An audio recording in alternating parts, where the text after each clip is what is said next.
How America Was Discovered. I am reading from the From Sea to Sea textbook.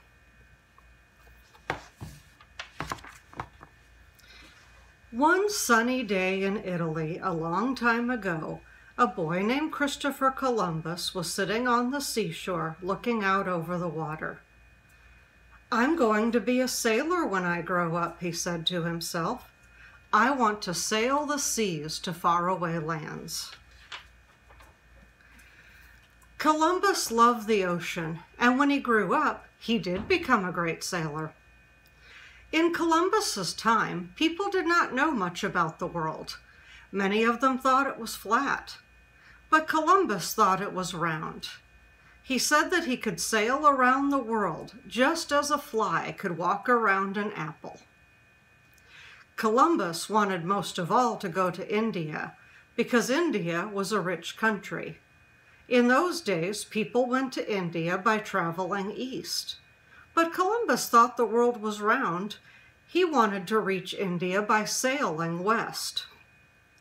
Columbus was a poor man. He had no ships and no money. When he asked people to help him, most of them only laughed at him and thought he was out of his mind. But he kept on trying, and he did gain some important friends. Finally, he went to Isabella, the Queen of Spain.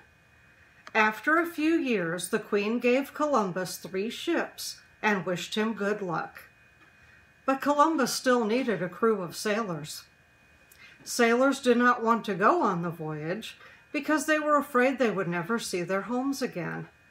They had heard stories about monsters and sea serpents attacking ships and killing the sailors. Finally, Columbus was able to gather a crew of 88 men. At last the ships were ready. Columbus and his sailors set out across the Atlantic Ocean in the Santa Maria, the Pinta, and the Nina. The ships sailed for many days, and the farther the ships went, the more frightened the sailors became. At last they said to Columbus, "We have been on the ocean for more than 30 days, and still there is no sight of land. We are hungry and afraid. We will go no farther." But Columbus answered, "Wait a few more days. If by that time we have not found land, we will turn around and go back." The next day, the sailors saw a bird, and then they knew land must be near. The following morning, October 12th, 1492, they heard the cry, "Land ho!" There ahead of them lay a beautiful island. The sailors cheered and sang songs, and the ship's cannons boomed.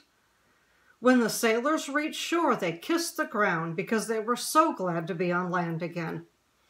They begged Columbus's pardon for wanting to give up the voyage and return home.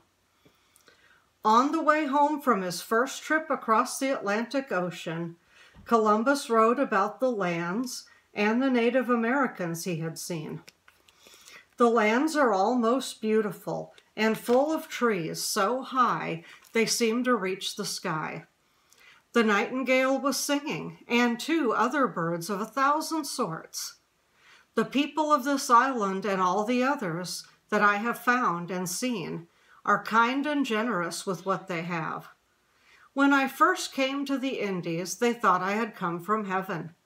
They ran from house to house and to the nearby villages with loud cries of, "Come, come see the people from heaven."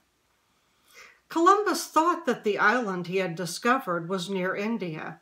He did not know that it lay next to a new continent.